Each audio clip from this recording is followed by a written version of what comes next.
Recently, I've noticed that I didn't analyze every Crash Time game in the Crash Time series.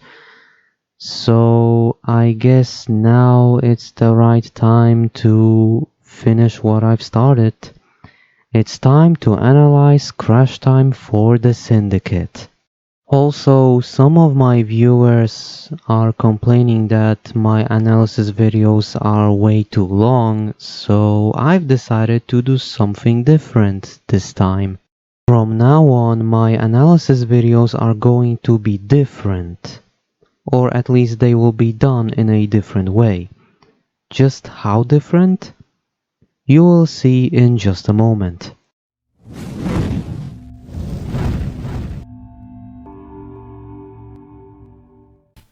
Hi everyone, as always Patrick here. If you're already subscribed, make sure you turn on notifications, otherwise YouTube won't tell you if I posted anything. If you are new to the channel, make sure you watch until the very end and consider subscribing if you like it. Okay, Crash Time for the Syndicate. Crash Time for the Syndicate was developed by Syndicate and published by DTP Entertainment in 2010. Almost 2011. I say almost 2011 because the game came out in December 2010. There's a reason why I'm pointing this out, but why am I pointing this out? Just keep watching and you'll find out. For now, let's analyze the graphics. This is one of those strange cases where the graphics are better than the previous games in the series, obviously, but they are also worse than the previous game entries in the series at the same time. Let me explain. Texture quality is improved, the particle effects are improved, effects overall are improved, lighting is improved, the graphics overall are improved, so why does it look worse? At least in some cases. That's because of the atmosphere and how the world is designed. Sometimes the environments look like they are rich in detail and they look like something that you would see in a real world, but most of the time the environments are empty, dull and uninspired. It's like Syndicate forgot how to make a believable environment when they made this game. But it also depends on where you are in the set environment, so sometimes you might not notice this issue at all. Keep in mind that this game came out almost in 2011, and at the time a lot of racing games were rich in detail and had realistic looking and very believable environments. Now, I'm not saying that Crash Time for the Syndicate looks terrible by any means, but when you compare it to other games that also came out in 2010 and 2011, you will quickly notice that Crash Time for the Syndicate looks pretty simplistic graphically. And since I've mentioned the whole comparing games to each other, let's compare the graphics of Crash Time for the Syndicate to other racing games that also came out in 2010. Craze, Speed Dreams, Need for Speed World, WRC FIA World Rally Championship, Rajd Polski or Rally Poland, 4-wheel drive Trophy Murmansk Vladivostok 2, man what a name, Supra Torque, and if you really want to compare it to bigger releases, Need for Speed Hot Pursuit 2010. While Crash Time for the Syndicate definitely looks better than those smaller titles like Craze or Speed Dreams, it can't really compete with bigger releases such as Need for Speed Hot Pursuit 2010, as I've mentioned earlier, and even some games from 2011 like Test Drive Unlimited 2 or Dirt 3. Overall, the graphics are quite nice, if a bit unusual, with heavy depth of field blurring in the distance and a lot of motion blur. Thankfully, you can turn those off in the options, which is something that I did for this footage here. Speaking of options, I think this might be the best PC release in the entire series, although it does have some issues. Let's start with the good stuff. The game perfectly supports widescreen resolutions and also supports many aspect ratios. It even perfectly supports 4K, which was unheard of at the time. There's anti-aliasing, there's no frame rate cap, so the gameplay is going to be smooth. And there's also an FOV slider, except it's not really a slider, it's more of an option you can choose in the main menu. So you can change the FOV in theory, and the FOV automatically adjusts itself with higher resolutions. That's amazing, actually. That deserves a round of applause. But like I've said, there are some issues. Let's start with the smaller issues first. There's no anisotropic filtering, there's no V-Sync, although you don't really need it in this game. And I think that's it when it comes to smaller issues. So what are the bigger issues? To start with, the game has some serious issues when you try running the game right after installing the game. The game comes with 3 exe files, and any of those files can be used to start the game. However, when I was trying to start the game, it just couldn't start, no matter what I did. I didn't understand it at first, but then I found out why I couldn't start the game. And the reason why I couldn't run the game was because of this one gigantic issue.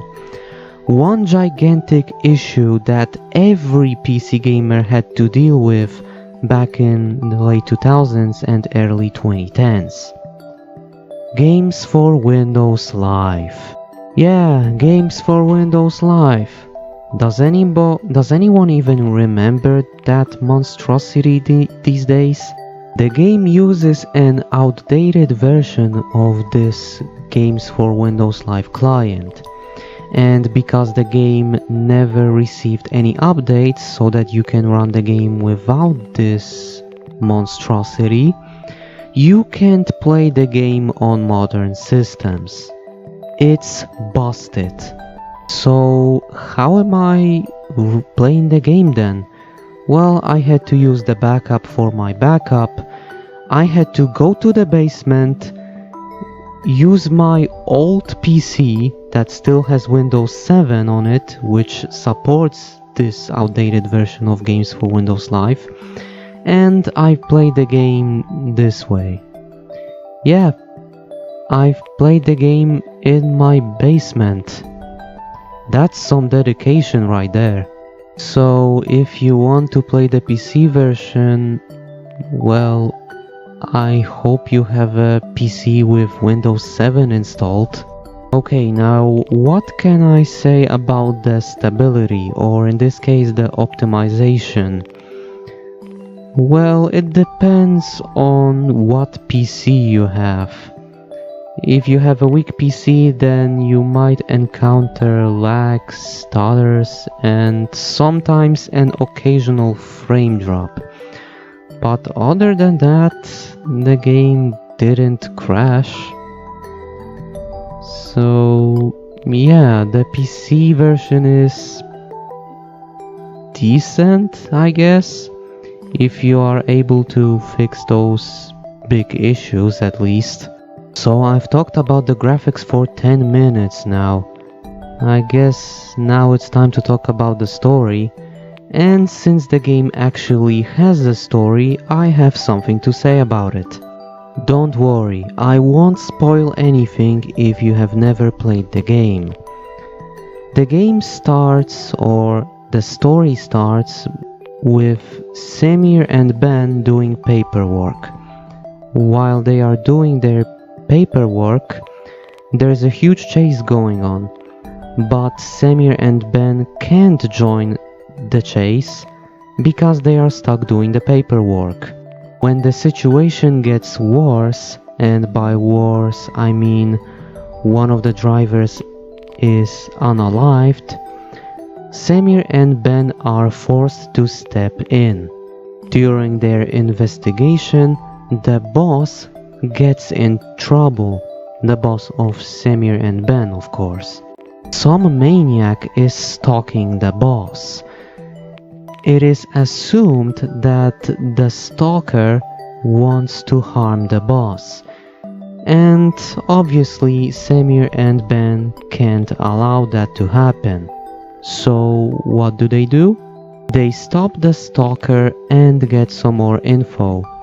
The info leads them to doing a circuit race, which is not really that important in terms of the story, so I'll just skip over that and move on.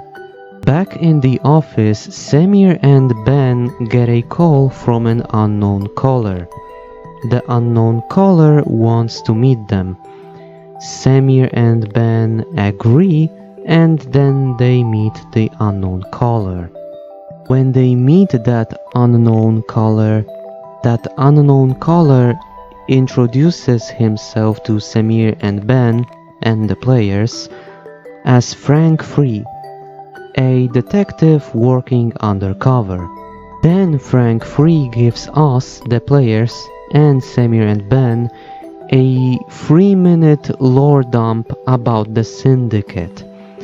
The Syndicate are the bad guys that caused the entire chase and the accident and the stalking and a bunch of other things.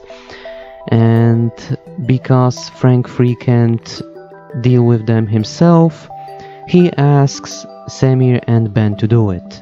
They of course agree, and then the story takes a break.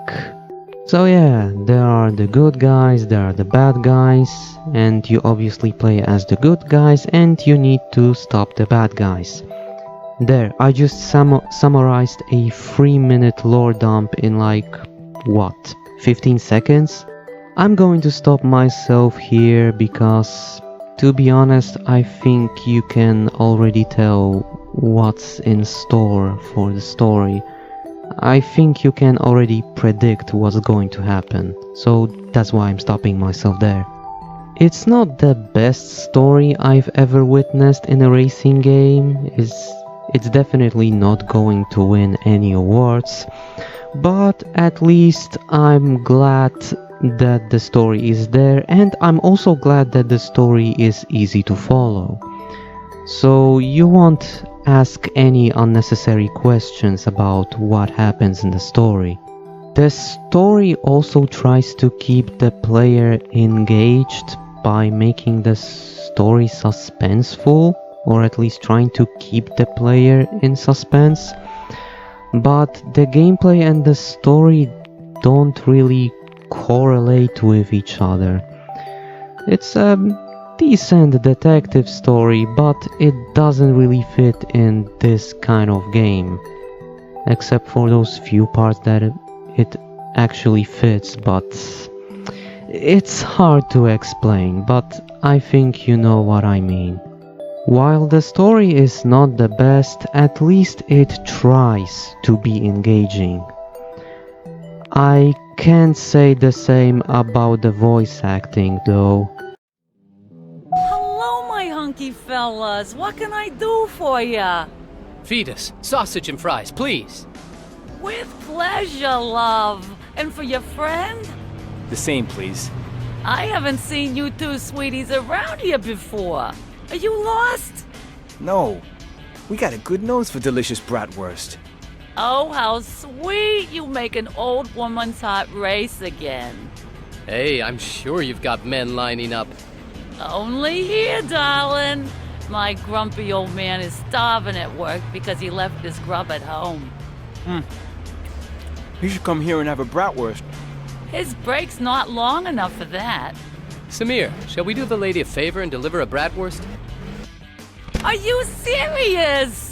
What can I do for you in return if you take my old man his food? We'll leave you a couple of photos and you call us if you come across any of them. I'd do almost anything for you two sweethearts, and I hope you'll pop over now and then for a bit of a flirt. Okay, so let's get the bratwurst taxi on the road. I know I've said it before, but I'm going to say it again. Yes, I know that this game's budget wasn't very big, so they couldn't afford the best voice actors in the world, but oh man, this is bad. But at least it's kind of funny. At least I found the bad voice acting pretty funny.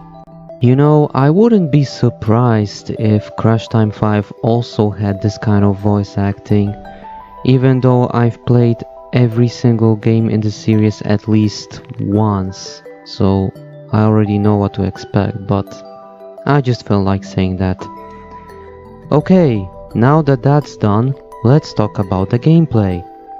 Again, I have a lot to say here.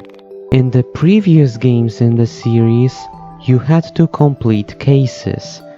In Crash Time for the Syndicate, you also have to complete cases from time to time, but now you also have to complete several new activities. There are 5 new activities you have to complete in the game. Let's go through them one by one. The first activity is installing security cameras. After you complete the first few levels, you get access to security cameras. You can carry up to 5 security cameras at a time. And to install those security cameras, you have to drive into those red portals with a camera icon. Once you install those cameras, the cameras detect the members of the Syndicate. Then you can track those members down and put them out of action. But be careful, the members of the Syndicate can destroy the cameras you've installed. And when the camera is destroyed, you have to go back to the place where the camera was destroyed and install a new one. If you run out of security cameras, you can always go to the nearest police station to get new ones. As you all know, normally after I explain a game mechanic or a game activity or anything about the game, I also tell you straight away what I think about it, but this time I'm going to do it later. The second new activity is finding hideouts.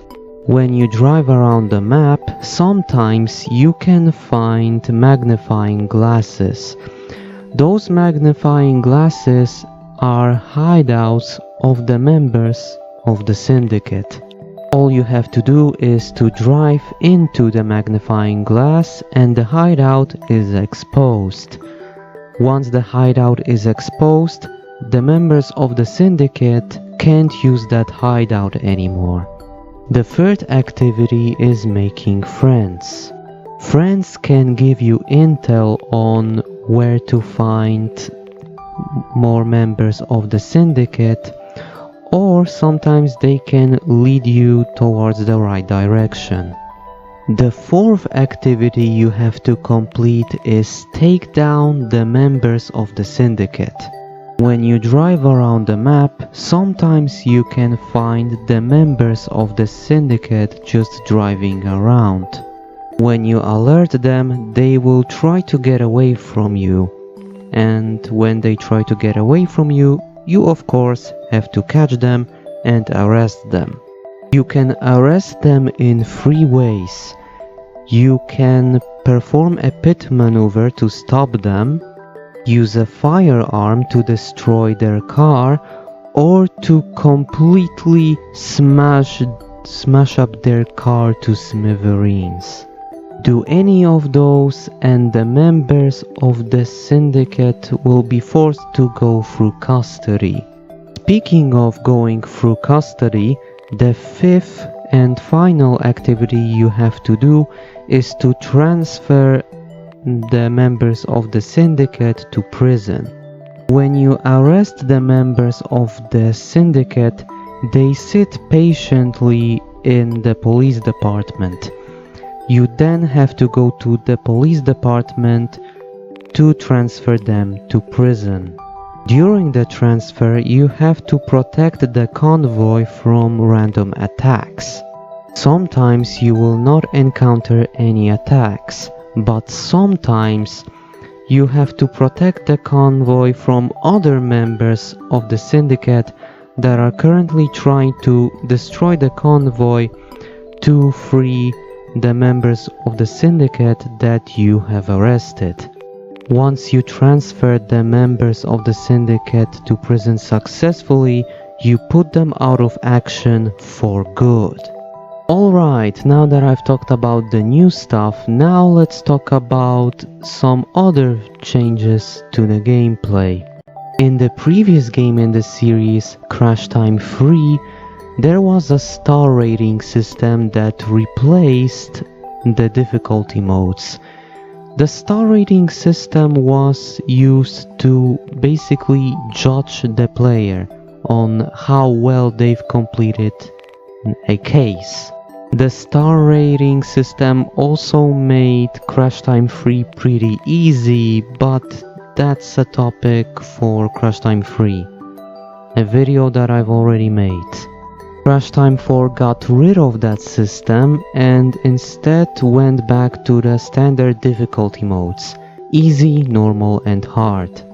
Oh, and just in case someone asks, I was playing the game on hard difficulty, and I've gotta say, even when you play on the highest difficulty, aka the hard difficulty, the game is still pretty easy.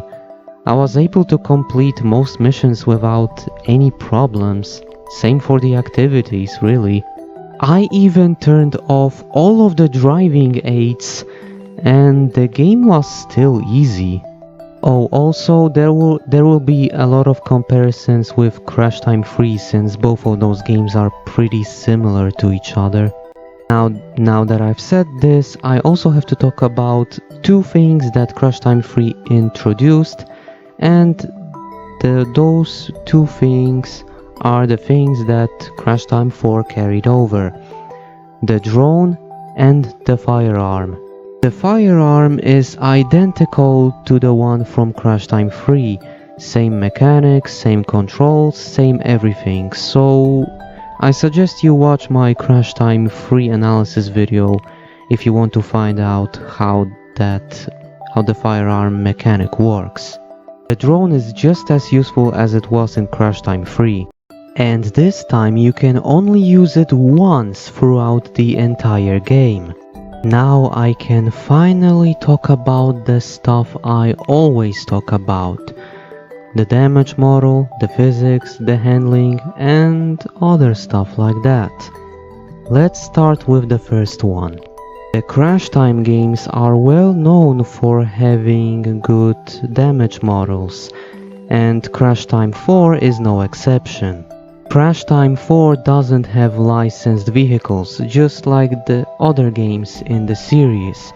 What does that mean? It means that Syndicate went crazy with the damage model. The damage model in Crash Time 4 is really good. Visual damage looks really good.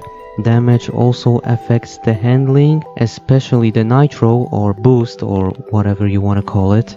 Your car gets dents, scratches, windows can be destroyed, parts can fall off, wheels can fall off, and most importantly, when you crash into something, it actually feels like you're crashing into something.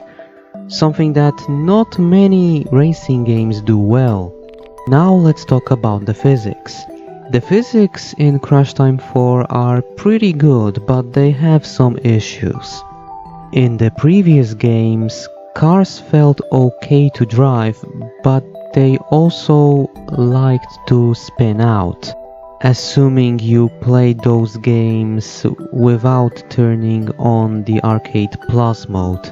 Crash Time 4 completely changes this. Instead of spinning out, you just slide for a few meters. Sliding in Crash Time 4 is also much more controllable, so even if you slide out too much, you don't have to worry about losing too much time when you're chasing your opponent. Time for some more comparisons. In the previous games, cars felt like they were made out of feathers. In Crash Time 4, the cars are a bit heavier compared to the previous games, but they still feel like they are made out of feathers, especially when you jump over a ramp. Now let's talk about the handling. The handling in Crash Time 4 is a little bit odd, since it's optimized for city street racing rather than drifting in dirt. Now I know what you're thinking. The handling in Crash Time games was always optimized for city street racing. And you'd be right, but Crash Time 4 offers something that some of the previous games in the series don't. Off-road racing. Now there aren't many off-road locations in this game, but they showcase a pretty big flaw with the handling. Unnatural feeling when racing on dirt. It's hard to explain, but when I was driving on dirt, the controls felt kind of floaty and unresponsive, but maybe that's because I was playing without Arcade Plus mode on, so I don't know, maybe that's just me, maybe you had this problem as well, I don't know. Well, racing on dirt didn't feel really good for me when I was playing this game. Now let's talk about the cars and the tracks, or in this case, the maps. But we'll start with the cars first. There are many cars in Crash Time 4 and the car selection is varied. In this game you can drive normal cars, police cars, sports cars, off-road cars, American cars, even goofy cars. Every single car has its own stats, like speed or just top speed, acceleration and handling. But in reality, only the acceleration and top speed matters here. The sound design for the cars is okay, but the cars don't really sound punchy enough. But the sound design for literally everything else is pretty good though. Now let's talk about the maps. Just like in the previous games, the game has two maps, the city map and the Autobahn map. For the most part, the maps are very well designed, especially the city map. The city map feels like an actual German city, something like Cologne for example. The layouts for those maps are easy to understand and you will almost never get lost. And even if you do get lost, there's a dedicated button to bring out the map whenever you want. So that way you will never get lost. You can also set up a GPS so you always know where you're going. The game also gives you a mini-map, however you can't see it in my footage because I turned it off. I found the game a bit too easy with it, to be honest. Still, I do have some problems with those maps. Speaking of problems, it's time to talk about the bad qualities of Crash Time for the Syndicate. The game doesn't have that many problems, so I'll just focus on the 3 big bad qualities here. First bad quality, the maps feel pretty empty, especially the Autobahn map. You see, the city map, even though there's traffic almost everywhere, the city still feels like a ghost town sometimes. And the Autobahn map, well, aside from the Autobahn, there's not much to explore, honestly. There is a quarry you can race around, but that's pretty much it. Oh yeah, and there's also a racing circuit on the Autobahn map, but honestly, that doesn't change much.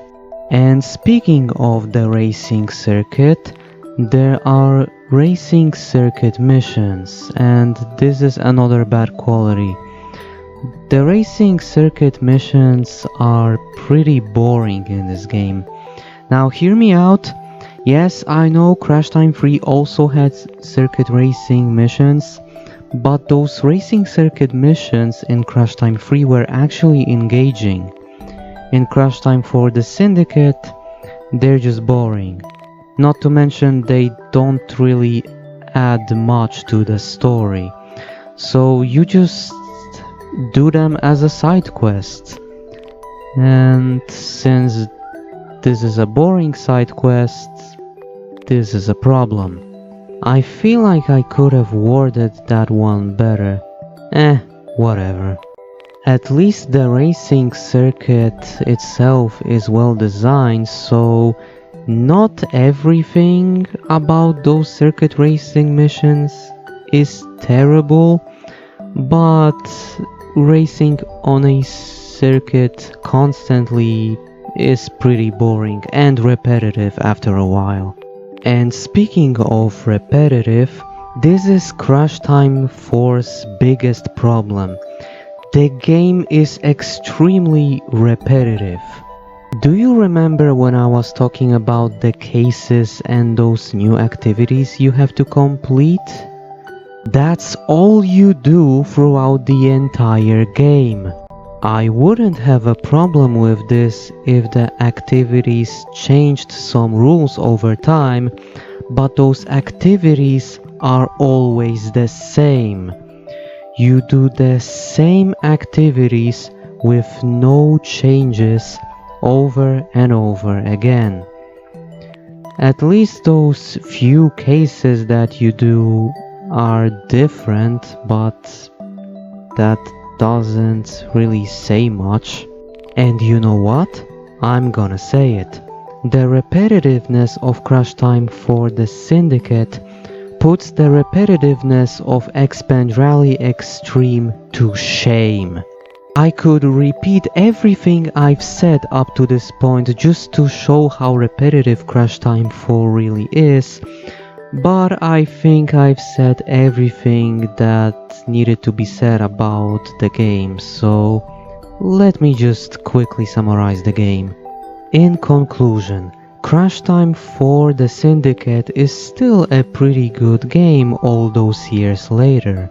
It could have been the best game in the series, but it just can't be the best game in the series, simply because of its repetitive nature.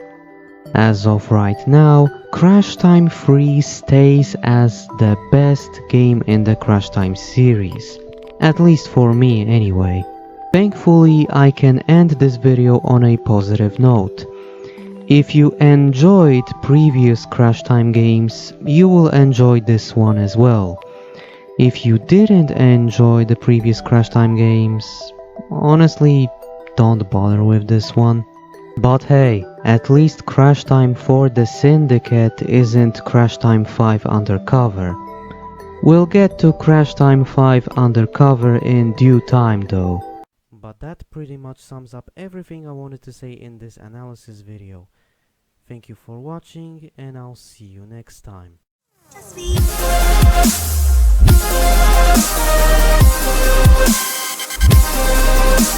Just